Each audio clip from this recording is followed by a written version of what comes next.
ମୁଁ ମନୋଜ କୁମାର ସାହୁ କୋଟପାଟ ନିବାସୀ। जो अघटन घटना आज घटी ताहा निंदनीय बहुत।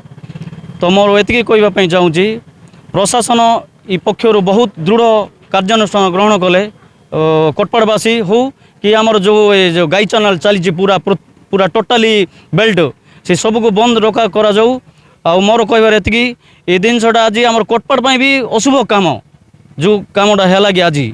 तो मोर एतिकी कहबी विनती अनुरोध आमर मुझे चाहिए जे सरकार प्रति दृढ़ कार्यानुष्ठान ग्रहण कले प्रति भल होता।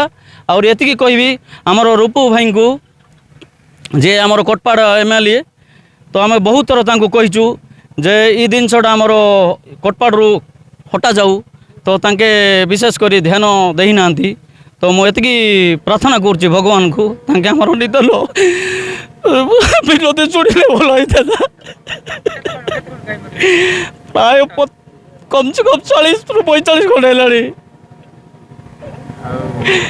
मना सुरेंद्र गाधवा गिरला मंडल सभापति आ मु सरकार को विनती अनुरोध करे जिला प्रशासन एवं ब्लॉक प्रशासन जदि ये जो 40-50 गाई गोरु मर जाइछंती एवं प्रतिदिन इे प्रतिदिन गाई गोरु सबू चालन होचु एवं मोर माननीय मुख्यमंत्री मोहन चरण माझी को मोर विनती अनुरोध ये जो कार्य कड़ा कार्य अनुष्ठान नियंतु गोरु चालक मानू एवं मु जिला प्रशासन मन को अनुरोध करुचे विगत दिन में एभली कोटपाड़ अंचल बहुत गाई गोरु मर जाउछंती आउ बहुत गाई गोरु चालन करा जाउछि किंतु कौनसी प्रशासन आर उपरे कड़ा एक्शन नौ नांती सेतिपई ये कार्य ये जो गाई गोरु जाको नहीं कि चोरा चालन करुछंती।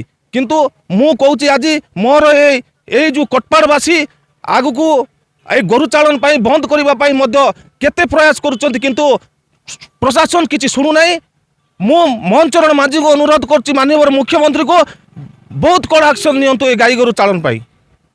संतोष पाड़ी कोटपाड़ निर्वाचन तो सबु बेले शनिवार को शनिवार ये रास्ता रे गो चालान होछि सर।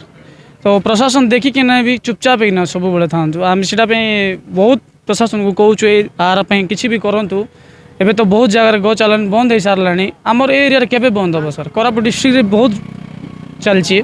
तो सीटा मुई सरकार को एतिकी निवेदन करुच्ची जे केबे भी इटा जल्दी टिके बंद करले इटा घंटे बेले पुणी राति घंटे रहा पुणी। तो आमको 7 बेल फोन आइला को आम आसिकिना ये देखला बेलू 40 ऊर्ध गाई भितर मरिकिना पड़े आर कम से कम 25टा खेती देती।